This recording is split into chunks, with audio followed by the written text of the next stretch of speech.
1944 जो आज कहा जाता है कि जम्मू कश्मीर में कश्मीरियत, कभी सुना है आपने कि बिहारियत? ये सुना है आपने? तो जम्मू कश्मीर को लेकर को ही जमहूरियत चाहिए, इंसानियत चाहिए, कश्मीर चाहिए। बिहार के लोगों को इंसानियत नहीं चाहिए, उत्तर प्रदेश के लोगों को इंसानियत नहीं, वहां हैवानियत चाहिए क्या? एक नैरेटिव झूठा गढ़ा गया हमारे राजनीतिक दलों द्वारा। तो हम जिन नेताओं को आज कहते हैं कि अब्दुल्ला ने क्या किया, उमर ने क्या किया, शेख ने क्या किया, मुफ्ती ने क्या किया, इनसे भी ज्यादा जहरीले एंटी हिंदू और एंटी इंडिया लीडर 1947 में मौजूद थे कश्मीर में। कि 1954 में जो आप भारत के संविधान में एक तथाकथित इल्लीगल तरीके से एक प्रेसिडेंशियल ऑर्डर को जगह देते हैं, लेकिन जम्मू कश्मीर ने 1944 क्यों रखी, यह महत्वपूर्ण है।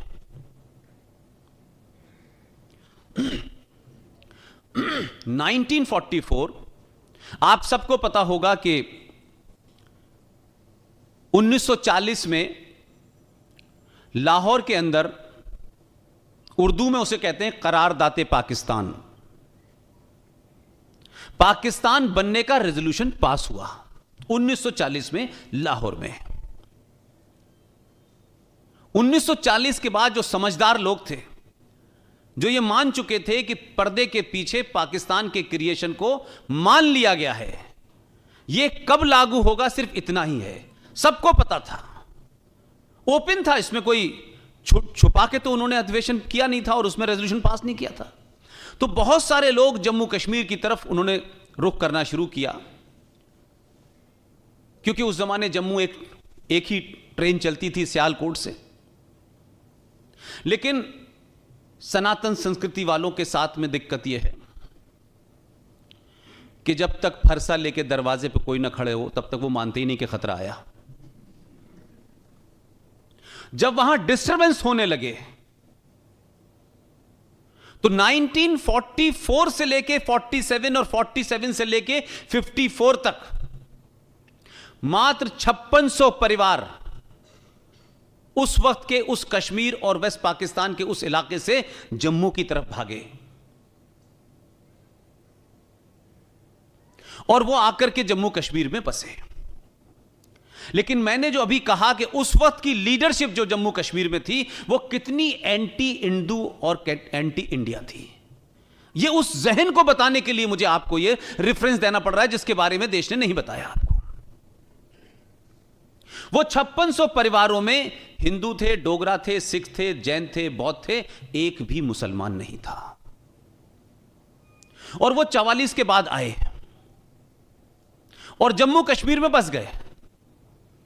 यह आर्टिकल 35 पे 54 में था, इसलिए 44 की डेट रखी गई कि उसके बाद के आने वालों का जो इस 35 में अधिकार दिया गया है, वो पहला अधिकार यह है कि यह धारा जम्मू कश्मीर की सरकार को इस बात का अधिकार देगी कि किसको वो नागरिकता दे और किसको वो नागरिकता नहीं दे, यह जम्मू कश्मीर सरकार के हाथ में है। तो 44 की डेट रखी कि इतने सारे हिंदुओं को आप उनकी नागरिकता से वंचित करते हैं। उनकी 5 पीढ़ियों की टोटल गिनती 7.5 लाख है। इस आजाद भारत में, दुनिया के सबसे बड़े लोकतंत्र में, जिसका लोकतंत्र का पर्व मनाया जाता है और बहुत सारे विश्वविद्यालय हैं, वहां freedom of speech, freedom of expression, लोकतंत्र, मताधिकार, मानवाधिकार, इनकी चिंता करने वालों ने 70 साल में इस देश में कहीं मैंने एक गोष्ठी नहीं देखी कि किसी ने कहा हो कि ये 70 साल से भारत में रह रहे हैं, ना राज्य के नागरिक हैं, ना नौकरी कर सकते हैं, ना बिजनेस कर सकते हैं, ना जमीन खरीद सकते हैं, ना एजुकेशन ले सकते हैं। वो देश में लोकसभा में वोट दे सकते थे, लेकिन 70 साल से जम्मू कश्मीर में वोट नहीं दे सकते थे। ये खामोशी, जिनका एजेंडा सॉल्व हो रहा था, उनको भी कश्मीरियत याद नहीं आई, और जिनको बताना था उन्होंने भी कोई सेमिनार करके चर्चा में लोगों के बीच में ला करके कि इसी देश के अंदर एक जघन्य अपराध हो रहा है कि 70 साल से उनके बच्चे दर बच्चे पैदा हो रहे हैं, वो कैसे रहेंगे, कैसे खाएंगे, क्या करेंगे जब नौकरी नहीं होगी, इसका किसी ने कोई सवाल ही नहीं पूछा। ये रेफरेंस मैं इसलिए दे रहा हूं कि आज आपके हॉल में घुसने से पहले कुछ लोगों ने मुझे वहां, जो मेरे पुराने साथी हैं मेरे प्रोफेशन के, उन्हें बहुत चिंता है, इंटरनेट नहीं आ रहा। ये वो लोग पूछ रहे हैं इंटरनेट के बारे में जिन लोगों ने 30 साल में यह नहीं पूछा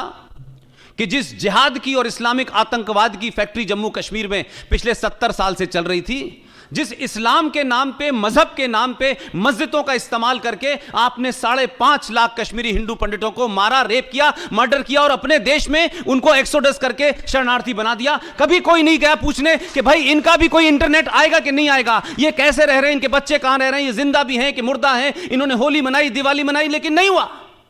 लेकिन ये पाखंड है इस देश के अंदर, ये मक्कारी और मुनाफकत है इस देश के अंदर कि आप कुछ लोगों की बातों को इतना महत्व दें और कुछ लोगों के बेसिक जीवन मूल्य के बारे में बात न करें।